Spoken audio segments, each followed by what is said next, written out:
Yeah, it's very exciting. I'm really happy that it's coming to Latin America. You guys are going to be able to see the film and globally as well. You make a movie and you try to make the best movie you can based on the script that you fell in love with. And, there's the script, there's actual filming, and then there's edit. And for the film to be pretty accepted so far, and for the things that I fought really hard to that I loved in the writing to actually be in the movie, and the movie going out to a wide audience is special. So it runs deep. The film, it's been a passion project, for several years fighting through COVID. So I'm very happy to see it out to the people.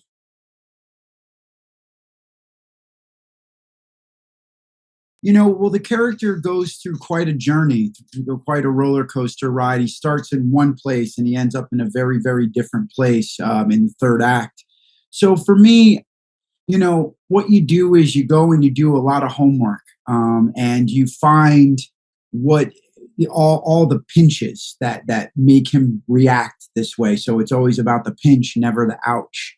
And you layer this homework. I'm very close with the writers, the Gear brothers of the film. I used to have a record deal back in early 2000s to mid 2000s, and I used to go write with those guys music, and they did as well. And then several years had passed, and I connected with them and said, "Hey, what have you guys been up to?" And they said, "Hey, we've been writing screenplays." So I said, "Send them all to me," because our tastes were so aligned. They sent them to me, and I found the Retaliators, and I just thought the music element jumped off the page, the wink at the 80s, this sort of, Spielbergian, Dante, Gremlins-y beginning, small town, to this crazy Tarantino-esque crazy third act. So the point is, in terms of the character, for me as an actor, it's very important, and a filmmaker, to be able to have access to the writers. They have birthed this story. So I always stayed very close to them and was able to hone my character and the journey he goes on through that process. And then going to do my own research, I went to a modern day sermon because I play a pastor. So I sat at a few sermons. I also did a lot of homework on the other part of the story, because the provocative question here is, if you had a minute alone with the person who killed your loved one, would you take it? And it's that revenge concept. So I did a lot of homework on that too.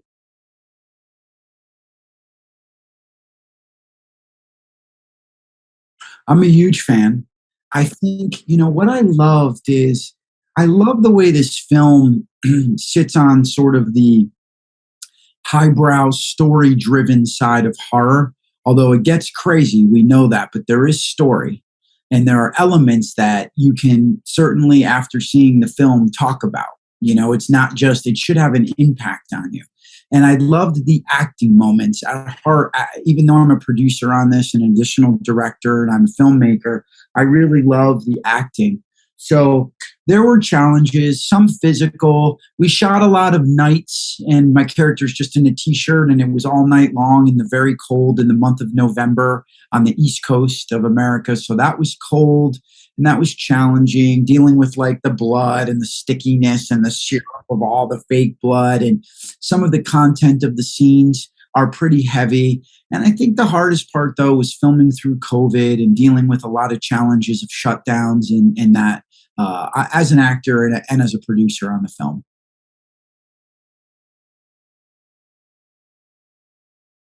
Hmm.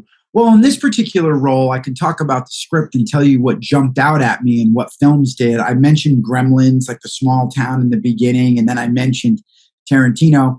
The third act is blowing up.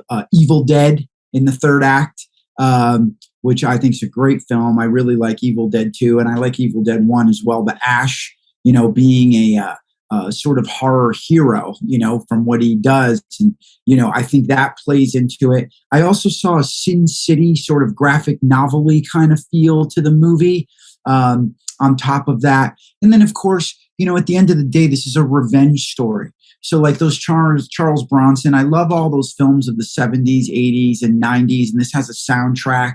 So it lends itself to that. those are what inspired the film. And for me, if you asked, and if you didn't, then we'll do it or not. But my favorite horror films, I have a few of those as well. But what inspired this movie and what popped off to me when I read the script are those influences.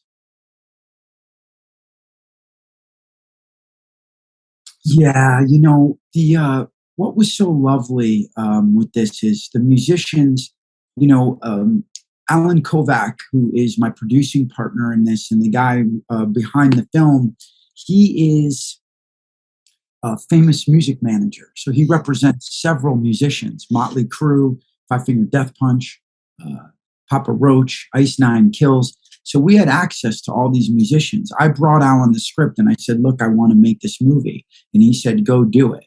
And I had access to all these incredible musicians, and I spoke with them all a lot about their part, and we handpicked the parts for them, where they would fit best. Because what we wanted was, I wanted it to be a movie first. And I think what's really tricky about having so many cameos in such a high presence of music in a film is you have to make it a movie first and have this gold lining of this incredible music that supports the acting rather than take away from the acting. So for me, my goal was Jacoby Shaddix of Papa Roach. If you weren't a fan of Papa Roach, I wanted you to think Jacoby Shaddix was just an actor. The same with Five Finger Death Punch, the guys who are in the motorcycle, they're the motorcycle gang. And there were many cameos like that. So what was wonderful was I was able to handpick their roles, talk to them all about their roles. And look, these guys they're all storytellers, right? With their music.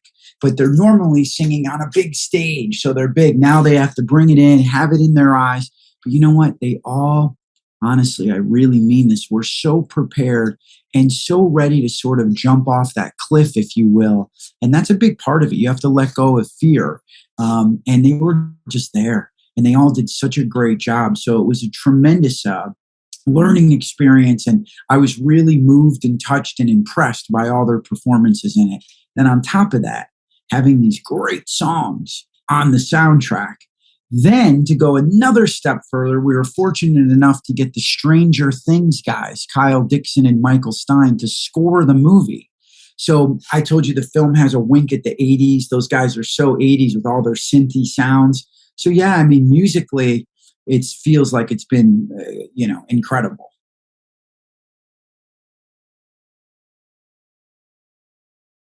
Yeah, well, first I would just say thank you for taking the time and watching the film. I hope, at the end of the day, it's a fun popcorn movie. You sit there and you go on this crazy roller coaster ride.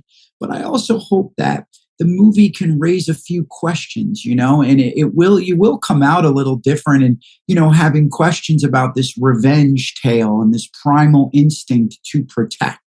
And I think it goes to some unexpected places like rock and metal. So I think it's fun. And I would say, fasten your seatbelt, sit back and enjoy the ride.